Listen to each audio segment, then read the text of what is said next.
Hi, my name is Colin, occupational therapist and clinical director in our psych trauma program for first responders. Did you know that there are over 350,000 new disability cases every week due to mental health reasons? This is the norm and a reality in our world for simply being human. As a first responder, you're exposed to many threatening situations, but the reality is that one of the most dangerous risks is one that you can't see, the kind that you don't expect, and the one that grows silently over time.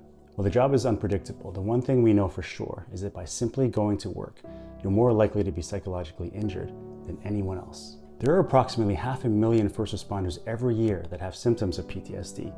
The suicide rate and the prevalence of mental health symptoms is 4 times higher in first responders than in the general population.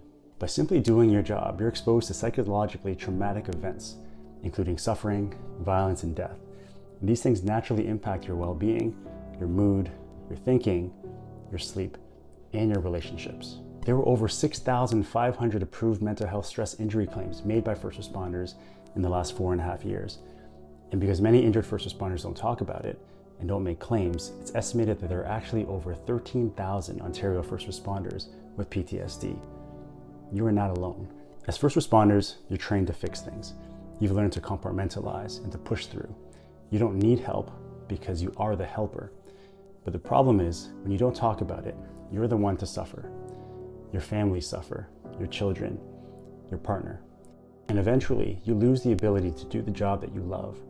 And then you feel guilt and shame and embarrassment, worry that you'll be seen as weak, not realizing that many of your peers go through the exact same thing. And in your darkest moments, it's easy to feel hopeless, to numb the pain. And so you continue down a dark, dark path. But it doesn't have to be that way. PTSD is not a life sentence. It gets better. It starts with realizing that mental health is health, and that like physical health, mental health changes over time, and sometimes requires looking into. It starts with accepting that getting help is normal, like seeing a physio, or taking antibiotics, or going to the dentist.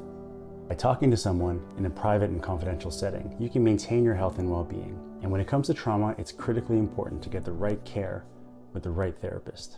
You can work with an occupational therapist and a psychology team that not only understands trauma, but also understands first responder culture and what you go through every single day. Therapy that extends outside of just the office or the clinic and takes place in the real world where you live, play, and work. With the right supports, 90% of clients resume participation in all their pre-injury activities. 80% of clients report post-traumatic growth and improvements in mental health symptoms. And after only 24 short sessions, clients feel that they want to and are ready to return to all of their meaningful activities, including work, home, and school. My name is Andre. I was a first responder for 32 years, and my OT greatly assisted me. She took me out of my comfort zone of sitting in my room staring at the same 4 walls with the door closed to being able to go into public settings, for example, Costco, and not have a anxiety panic attack. My name's Mark. I would wholeheartedly recommend the program. I've felt supported throughout. It works. That's the bottom line. If it wasn't for the therapists that I work with, I doubt I'd be here telling you this today. I'm Tracy, and I'm a first responder. I think everyone who's had a workplace trauma should experience working with an occupational therapist. Because for me, I believe I've won the lottery.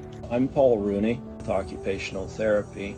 The why is given to you, and it gives you the information that you need in order to make your life better. My name's Steve Stokin. I'm a retired member of the London Police Service. I was taught through the occupational therapist how to mitigate emotional moments, how to bring myself back within my window of tolerance. So occupational therapy really helped me, and it did get me back to work. With the right supports, you can get your life back on track. If you're struggling at home and at work, now is the time. There are services available to you with no wait times that offer early access to evidence-based and first responder-specific care. You can receive support with return to work and tough conversations about accommodations and guidance with navigating a complex system. Occupational therapists maintain your privacy and work with your employer and WSIB to make sure you're taken care of while you put in the work of getting and staying healthy. Today can be the first day of the rest of your life.